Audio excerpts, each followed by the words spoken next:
Buongiorno a tutti da Carla. Oggi vi parlo di quale fu il peccato di Sodoma e Gomorra. Il racconto biblico di Sodoma e Gomorra viene riportato nei capitoli 18 e 19 del libro della Genesi. Genesi 18 narra di come il Signore e due angeli vennero a parlare con Abramo. Il Signore informò Abramo: siccome il grido che sale da Sodoma e Gomorra è grande e siccome il loro peccato è molto grave. Genesi 18 e 20. I versetti 22 e 33 riportano come Abramo implorò il Signore d'avere misericordia per Sodoma e Gomorra perché il nipote di Abramo, Lot, e la sua famiglia, vivevano a Sodoma.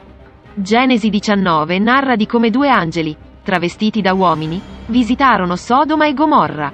Lot incontrò gli angeli nella piazza della città e li esortò a rimanere a casa sua. Gli angeli accettarono. La Bibbia in seguito ci informa che, prima che andassero a coricarsi, gli uomini della città, gli uomini di Sodoma, circondarono la casa, giovani e vecchi, l'intera popolazione venuta da ogni dove. Chiamarono Lot e gli dissero: dove sono gli uomini che sono venuti da te questa notte?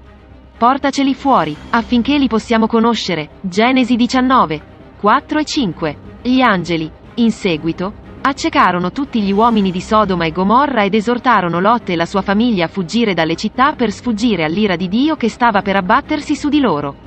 Lot e la sua famiglia fuggirono dalla città. E, allora l'Eterno fece piovere dal cielo su Sodoma e Gomorra zolfo e fuoco, da parte dell'Eterno. Così egli distrusse quelle città, tutta la pianura, tutti gli abitanti della città. Genesi 19, 24 e 25. Alla luce del passaggio, la risposta più comune alla domanda: quale fu il peccato compiuto da Sodoma e Gomorra? È l'omosessualità. È così che il termine sodomia diventò di uso comune per indicare il sesso anale tra due uomini, che sia consensuale o forzato. Chiaramente, l'omosessualità fu parte della ragione per la quale Dio distrusse le due città. Gli uomini di Sodoma e Gomorra volevano stuprare collettivamente i due angeli, che erano travestiti da uomini. Allo stesso tempo, non è biblico dire che l'omosessualità fu l'unica ragione per la quale Dio distrusse Sodoma e Gomorra.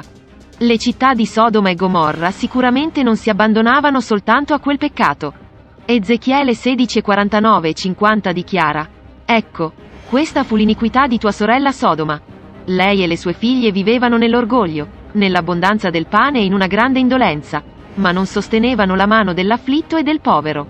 Erano altezzose e commettevano abominazioni davanti a me. La parola ebrea tradotta con abominazioni si riferisce a qualcosa che è moralmente disgustoso ed è la stessa parola usata in Levitico 18 e 22 per riferirsi all'omosessualità come abominevole. Allo stesso modo, Giuda 7 dichiara: proprio come Sodoma e Gomorra e le città vicine, che come loro si erano abbandonate alla fornicazione e si erano date a perversioni sessuali contro natura. Dunque, ancora una volta, mentre l'omosessualità non era l'unico peccato al quale le città di Sodoma e Gomorra si erano abbandonate, essa sembra comunque essere la ragione principale per la distruzione delle città. Coloro i quali tentano di spiegare la condanna biblica in modo differente dall'accusa d'omosessualità sostengono che il peccato di Sodoma e Gomorra fosse l'inospitalità. Gli uomini di Sodoma e Gomorra non erano certamente ospitali. Sicuramente non c'è nulla di più inospitale dello stupro di gruppo. Ma dire che Dio abbia completamente distrutto due città e tutti i loro abitanti per essere stati inospitali è chiaramente fuori tema.